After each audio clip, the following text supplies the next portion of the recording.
Hello friends, excel Ankush excel for finance में आप सभी का स्वागत है। तो पिछले सेशन में हमने कैपिटल बजटिंग के थ्योरी को देखा कि कैपिटल बजटिंग क्या होता है, उसके स्टेप्स को मैंने आपको बताया था। देन मैंने डिफरेंट मेथड्स के बारे में बेसिक डिस्कशन किया था कि डिफरेंट टेक्निक्स मेथड्स होते हैं कैपिटल बजटिंग के लिए। तो आज हम एक मेथड देखेंगे एआरआर कि एक्सेल में हम एआरआर कैसे कंप्यूट कर सकते हैं, और सिंपली मैं आपको डिफरेंट वेरिएबल्स के बेसिस पे बताऊंगा, डिफरेंट ऑप्शंस के बेसिस पे बताऊंगा कि हम एआरआर को कैसे कैलकुलेट कर सकते हैं। तो बेसिकली आज हम पढ़ने वाले हैं इस तरह का फॉर्मेट स्ट्रक्चर हम कैसे करेंगे। देन मैं आपको साथ ही साथ एक डिफरेंट एग्जांपल्स के साथ समझाऊंगा, और मैं आपको इस तरह का एक डैशबोर्ड भी बनाना बताऊंगा। तो सिंपली मेरे साथ बने रहें, और ये ट्यूटोरियल आपके लिए बहुत ज्यादा इंपॉर्टेंट होने वाला है, क्योंकि यहाँ से आपका मेन लर्निंग स्टार्ट हो रहा है। क्योंकि ये आपका इंपॉर्टेंट पार्ट है कि आप कैसे इवेलुएट करेंगे प्रोजेक्ट को इस तरह के डैशबोर्ड के बेसिस पे। तो चलिए हम स्टार्ट करते हैं। सबसे पहले हमारा पहला जो आपका स्ट्रक्चर है उसके बेसिस पे हम एआरआर को कैसे कैलकुलेट करेंगे। तो हम देखते हैं दोस्तों, ये ऑप्शन आप स्किप मत करिएगा, क्योंकि इसमें बहुत सारे ऑप्शंस मैंने बताए हैं, बहुत सारे फॉर्मूलाज फंक्शंस के बारे में और वेज के बारे में मैंने डिस्कस किया है। तो मेरे साथ बने रहें। एआरआर के बारे में हमने देखा था कि ARR accounting rate of return होता है, या फिर हम इसको एवरेज रेट ऑफ रिटर्न बोलते हैं, जिसका फॉर्मूला सिंपली होता है average profit after tax per year divided by average investment. तो सबसे पहले आपको ये कैलकुलेट करना होगा, और इसको कैलकुलेट करने के बाद आप एआरआर कंप्यूट कर सकते हैं। देन आप उसके बेसिस पे डिसीजन लेंगे कि आपका अगर कट ऑफ रेट से ज्यादा है देन एक्सेप्ट करेंगे आप प्रोजेक्ट, कट ऑफ रेट से कम है देन आप प्रोजेक्ट को रिजेक्ट कर देंगे। तो चलिए हम देखते हैं। तो मैंने एक सिंपल सा यहाँ पे प्रोजेक्ट ए और प्रोजेक्ट बी, दो प्रोजेक्ट लिया है। इस प्रोजेक्ट में यहाँ पर आप देख पा रहे हैं कि आपके पास 10 इयर्स का डेटा है, और 0 जो होता है वो करंट ईयर, यानी कि आपका उस ईयर को इंडिकेट करता है जिस ईयर में आपने इन्वेस्टमेंट किया है, या फिर जिस ईयर में आप इन्वेस्टमेंट करने जा रहे हैं। देन आपका ये जो प्रॉफिट्स है ये सारा शो करेगा। ये आपका प्रॉफिट जो होता है ये पीबीडी लिखा हुआ है, यानी कि आपका प्रॉफिट बिफोर डेप्रिसिएशन, वैसा प्रॉफिट जिसमें डेप्रिसिएशन चार्ज नहीं किया गया है अभी तक। तो हम लोगों को सबसे पहले डेप्रिसिएशन को कंप्यूट करना होगा, और डेप्रिसिएशन कंप्यूट करने के बाद जब आप प्रॉफिट बिफोर डेप्रिसिएशन में से डेप्रिसिएशन को माइनस करेंगे तो आपका profit after tax and depreciation आ जाएगा, यानी कि आपका प्रॉफिट आफ्टर टैक्स कैलकुलेट हो जाएगा। Then profit after tax calculate करने के बाद आपको सिंपली क्या करना है कि सबको ऐड कर देना है, तो टोटल प्रॉफिट आफ्टर टैक्स निकलेगा। इसके बाद आपको एवरेज पीएटी निकालना है, यानी कि प्रॉफिट आफ्टर टैक्स कितना होगा। तो एवरेज करने के लिए सिंपली आपको क्या करना है कि इसको डिवाइड करना है नंबर ऑफ ईयर से। तो हम फॉर्मूला देखेंगे अभी। देन एवरेज इन्वेस्टमेंट, तो एवरेज इन्वेस्टमेंट यानी कि टोटल इन्वेस्टमेंट आपने 5 लाख किया है, तो 5 लाख डिवाइडेड बाई आप 2 कर देंगे। देन ये सब मैंने फॉर्मूला से सिंपली लाया है। तो हम देखेंगे कि इसको हम कैसे डिजाइन करेंगे। तो बेसिकली मैं इनको डिलीट कर देता हूं, और डिलीट करके मैं आपको सिंपली समझाता हूं कि हम कैसे कैलकुलेट करेंगे। तो सबसे पहले आप इस तरह का एक फॉर्मेट बनाएं, जिसमें आपका एक कॉलम में year, then profit before depreciation, then depreciation, then profit after tax. तो सबसे पहले डेप्रिसिएशन में आपको कैलकुलेट करना बता दूं, तो टोटल प्रोजेक्ट का जो वैल्यू है वो है 5 लाख, और आप 10 ईयर्स के लिए उसको इन्वेस्ट कर रहे हैं। तो सिंपली हम क्या करेंगे कि इक्वल टू देंगे, और जो आपका टोटल इन्वेस्टमेंट है उसको आप सिंपली डिवाइड करेंगे। तो डिवाइड हम किससे करेंगे, तो डिवाइड हम करेंगे काउंट करके। काउंट क्या करना है, तो काउंट आपको करना है नंबर ऑफ ईयर्स। जी हाँ दोस्तों, नंबर ऑफ ईयर्स, यानी कि नंबर ऑफ ईयर जिसमें आप कैश इनफ्लो जनरेट कर रहे हैं। तो हम 10 ईयर्स में कैश इनफ्लो जनरेट कर रहे हैं, तो सिंपली काउंट कर दे। तो काउंट से आपका ये 10 रिजल्ट देगा। देन इसको हम 10 पार्ट में क्या करेंगे, डिवाइड कर देंगे। तो आपका 50,000 आ गया। देन आपको फिर से यहाँ पर सेम करना है, फिर से यहाँ पर सेम करना है, क्योंकि हर साल सेम डिडक्ट होगा डेप्रिसिएशन। तो सिंपली आपको क्या करना है, अब देखिए, जब आप ड्रैग करते हैं तो ड्रैग करने पे क्या होता है कि सेल का जो रेंज है, ये जो B5 लिखा हुआ है, ये जो B6 है, ये B15 है। तो जब आप नीचे ड्रैग करेंगे तो ये जो B5 है ये B6 हो जाएगा, और ये जो B6 है वो B7, और B15 जो है वो B16 हो जाएगा। तो आपका ये जो रिजल्ट है ये रॉन्ग हो जाएगा। तो सिंपली आपको क्या करना है कि जो भी आपका डेटा है उस डेटा को आप F4 प्रेस करके फिक्स कर दें। और फिक्स कैसे पता चलेगा, तो कॉलम और रॉ के पहले आपका डॉलर साइन आ जाएगा, जो इंडिकेट करेगा कि ये जो सेल है, ये जो रेंज है, ये फिक्स हो गया है। तो फिक्स करने से सिंपली क्या होता है कि जब आप ड्रैग करते हैं तो आपका B5 ही रहेगा, यानी कि सेल का वैल्यू, सेल का रेंज जो है वो चेंज नहीं होगा, क्योंकि हमको कॉमन कैलकुलेशन सबके लिए करना है। तो इस तरह से आप फिक्स का यूज कर सकते हैं। तो इसीलिए मैंने बोला कि आप ध्यान से वीडियो को देखिए, ध्यान से ऑप्शंस को समझे, और लाइन से आप उसको प्रैक्टिस करें ताकि आपका जो कॉन्सेप्ट है वो अच्छे से क्लियर हो सके। बाकी डाउट क्लियर करने के लिए मैं अवेलेबल हूँ। देन हम लोग बात करेंगे पीएटी की। तो प्रॉफिट आफ्टर टैक्स सिंपली आपको कैलकुलेट करना है, तो आपका डेप्रिसिएशन माइनस होगा क्योंकि यहाँ पे केवल डेप्रिसिएशन है, टैक्स का तो वैल्यू दिया हुआ नहीं है।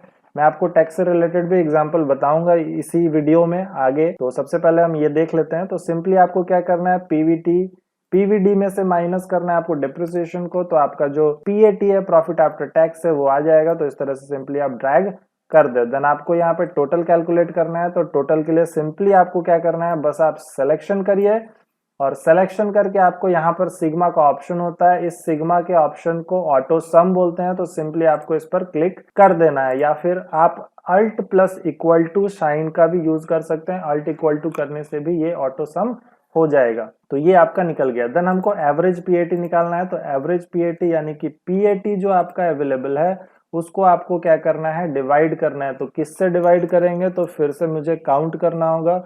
तो मैं सिंपली काउंट करूंगा। तो किसको काउंट करूंगा कि तो जितना ईयर आपके पास अवेलेबल है तो उतने ईयर को मैं काउंट कर लूंगा। तो आपका टोटल पीएटी डिवाइडेड बाय आपका काउंट आप कर लीजिए नंबर ऑफ ईयर्स को जिसमें आपका कैश इनफ्लो हो रहा है। देन आप इंटर कर दीजिए, तो ये आपका एवरेज आ गया। देन आपका एवरेज इन्वेस्टमेंट आपको निकालना है। तो एवरेज इन्वेस्टमेंट यानी कि टोटल इन्वेस्टमेंट, टोटल आपने जितना इन्वेस्टमेंट किया है, देन डिवाइडेड बाय आप सिंपली 2 कर देंगे और इंटर कर देंगे, तो आपका टोटल इन्वेस्टमेंट कंप्यूट हो जाएगा। अब यहाँ पे आपको क्या चाहिए, तो ऊपर में जो फॉर्मूला होता है वो होता है एवरेज पीएटी। तो सिंपली इक्वल टू करें, इस ऑप्शन पर क्लिक करें और इंटर कर दे, वो डेटा यहाँ आ जाएगा। देन बाई में आपका क्या होता है, तो बाई में होता है एवरेज इन्वेस्टमेंट। तो इक्वल टू करें, एवरेज इन्वेस्टमेंट पर क्लिक करें और इंटर कर दें, तो ये ऑटोमेटिक यहाँ पर आ जाएगा। देन एवरेज पीएटी का वैल्यू कितना है, तो इक्वल टू करके एवरेज पीएटी का वैल्यू पे क्लिक करें और इंटर करें, तो एवरेज पीएटी का वैल्यू आ गया।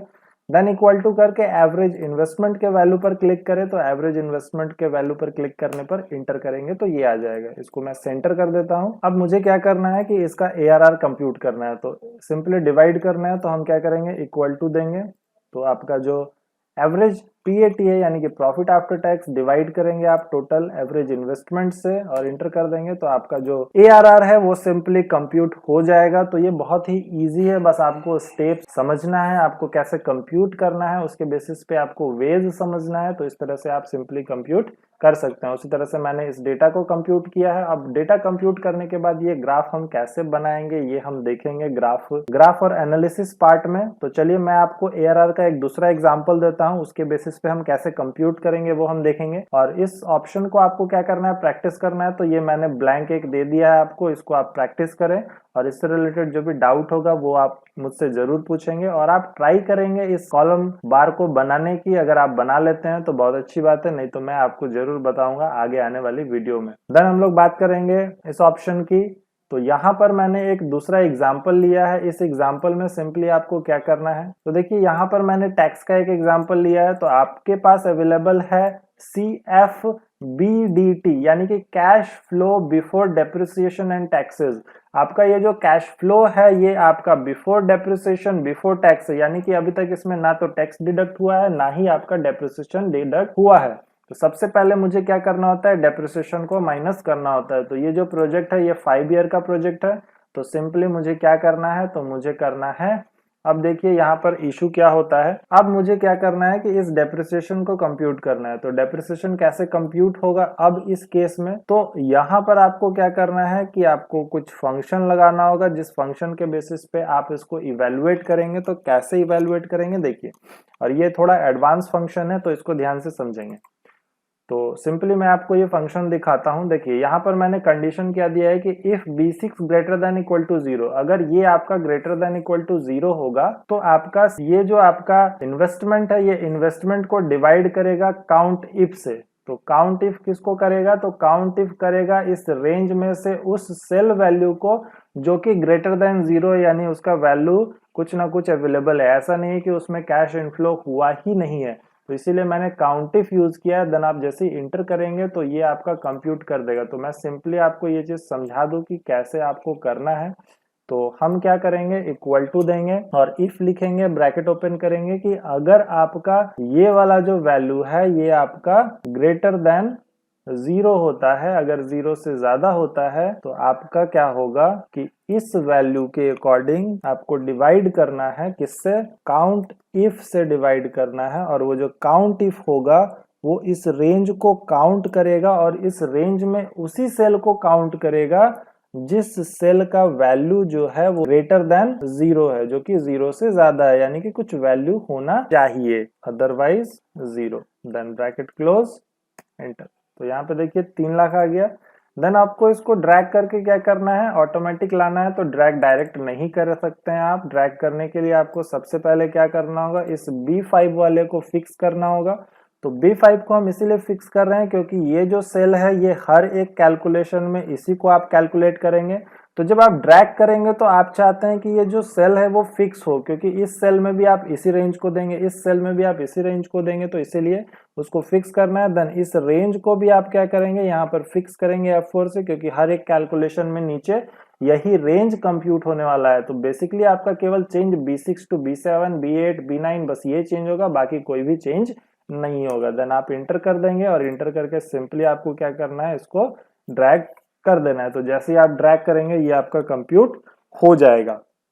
देन हम बात करेंगे कैश फ्लो बिफोर टैक्स की। तो कैश फ्लो बिफोर टैक्स में आपको सिंपली क्या करना है, तो कैश फ्लो बिफोर टैक्स में आपको सिंपली क्या करना है, तो आप इसको सिंपली कंप्यूट कर सकते हैं। ये बहुत ही सिंपल है। तो सिंपली इक्वल टू दें और आपका जो cash before tax and depreciation है उसमें से आप माइनस कर दें डेप्रिसिएशन को, तो आपका निकल जाएगा कैश फ्लो बिफोर टैक्स, क्योंकि आपने इसमें से डेप्रिसिएशन को क्या किया है, माइनस कर दिया। और सिंपली आप इसको ड्रैग कर दें। देन हम बात करेंगे टैक्स की और ये सारे चीजों को हम कैलकुलेट करेंगे। तो मैं सिंपली फिर से इसको डिलीट कर देता हूं ताकि मैं आपको अच्छे से बता सकूं।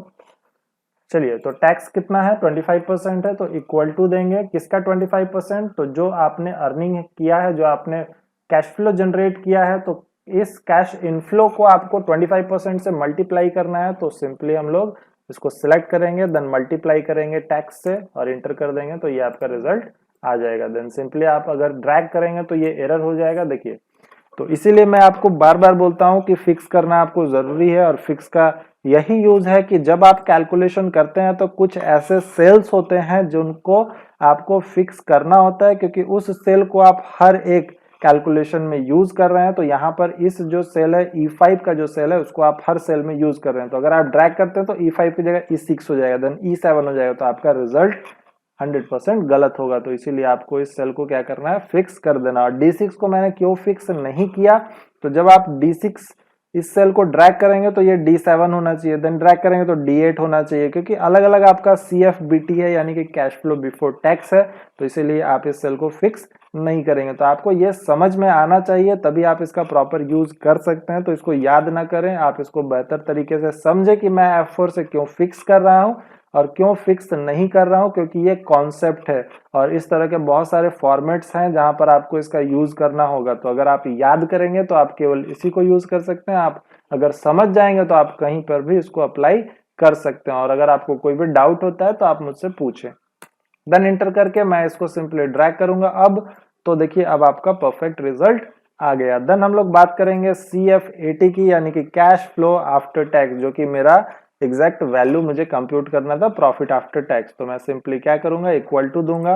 मेरा जो बिफोर टैक्स वाला वैल्यू था उसमें से मैं माइनस कर दूंगा टैक्स को, तो मेरा सिंपली क्या होगा, cash flow after tax compute हो जाएगा। देन मैं इसको क्या करूंगा, ड्रैग करूंगा। और मैं आपको सिंपली कैलकुलेशन करना नहीं बता रहा हूं दोस्तों, यहाँ पर मैंने बहुत सारे एडवांस फंक्शंस को यूज किया है, टेक्निक्स को यूज किया है, इफ का कंडीशन दिया है, काउंट इफ का कंडीशन दिया है, दोनों को कोलैबोरेट करके बताया है। तो ये सारे चीजों को आप अच्छे से प्रैक्टिस करेंगे तो ही आपका क्लियर होगा। और वीडियो को बार बार देखकर उसको आप सीखें कि कैसे वो अप्लाई हो रहा है। आप उसको थोड़ा सा देखकर आप उसको छोड़ देंगे, फिर आप उसको प्रैक्टिस नहीं करेंगे, 3 दिन बाद प्रैक्टिस करेंगे, तो इससे कोई भी फायदा नहीं होने वाला है। आप उसको अगर प्रॉपर प्रैक्टिस करते हैं तो ही आपको बेनिफिट होगा, अदरवाइज इसका कोई भी बेनिफिट नहीं होने वाला है। देन हम लोग इसको क्या करेंगे, ऐड कर लेंगे। तो सिंपली मैंने आपको बताया कि आपको सब कुछ सेलेक्ट करना है और सेलेक्ट करके आपको ऑटो सम पर क्लिक कर देना है, या फिर alt plus equal to press कर दे तो आपका टोटल आ जाएगा। देन आपको क्या करना है, एवरेज PAT और एवरेज इन्वेस्टमेंट को यहाँ निकालना है। तो इक्वल टू देंगे एवरेज PAT यानी कि total PAT divided by number of years. तो मैं क्या करूंगा, यहाँ पे देखूंगा काउंट और इफ काउंट इफ क्यों लिख रहा हूँ, क्योंकि मुझे इस रेंज में उसी को काउंट करना है जो कि 0 वैल्यू से ज्यादा है। तो मैं सिंपली काउंट इफ करूंगा, कॉमा दूंगा और मैं डबल इन्वर्टेड में लिखूंगा greater than equal to greater than 0। तो मैं सिंपली क्या करूंगा, ग्रेटर देन 0 लिखूंगा और मैं ब्रैकेट क्लोज करूंगा, देन मैं इंटर कर दूंगा। तो यहाँ पे आपका जो वैल्यू है वो आ जाएगा। देन हम लोग बात करेंगे एवरेज इन्वेस्टमेंट की। तो एवरेज इन्वेस्टमेंट यानी कि equal to total investment divided by 2। तो ये आपका निकल गया। देन ARR, तो ARR का फॉर्मूला क्या होता है, equal to average PAT, average PAT आ गया, then equal to average investment. तो average PAT divided by average investment. तो एवरेज PAT कितना है, तो इक्वल टू करके एवरेज PAT लिखिए, इंटर करिए। देन आपका एवरेज इन्वेस्टमेंट, तो इक्वल टू करके इसको सेलेक्ट करके इंटर करिए। तो इक्वल करके जिस सेल में भी क्लिक करके आप इंटर करते हैं तो उस सेल का वैल्यू डायरेक्ट शिफ्ट हो जाता है। देन आपको ARR करना है, तो इक्वल टू करेंगे आपका जो एवरेज PAT है, प्रॉफिट आफ्टर टैक्स, डिवाइड कर देंगे आप एवरेज इन्वेस्टमेंट से, तो इंटर करेंगे तो ये आपका एवरेज इन्वेस्टमेंट कैलकुलेट। और इस तरह से आप ARR कंप्यूट कर सकते हैं अगर आपका टैक्स और डेप्रिसिएशन दोनों अवेलेबल होता है। तो मैंने आपको एक एग्जांपल बताया जिसमें ओनली डिप्रिसिएशन था, टैक्स ऑलरेडी डिडक्टेड था। देन मैंने आपको बताया जिसमें डेप्रिसिएशन और टैक्स अभी तक कैलकुलेट नहीं हुआ था, तो उसको कैसे कैलकुलेट करेंगे और ARR कैलकुलेट करेंगे। देन मैं आपको एक और एग्जांपल बताता हूँ जिसमें केवल CFAT डायरेक्ट गिवन है, यानी कि आपके पास डेप्रिसिएशन और टैक्स चार्ज करके डायरेक्ट आपके पास प्रॉफिट अवेलेबल है। तो उस प्रॉफिट के बेसिस पे सिंपली आपको क्या करना है, प्रॉफिट अपना इंटर करना है, सम करना है, देन यहाँ पर आपको सिंपली कंप्यूट कर देना है, तो ये आपका रिजल्ट आ जाएगा।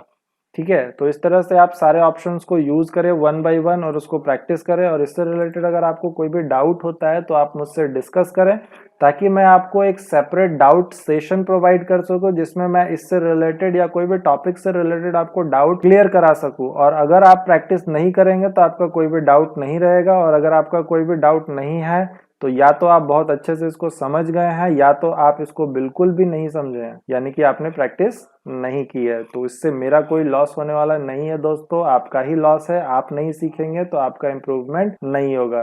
So thank you very much, happy learning.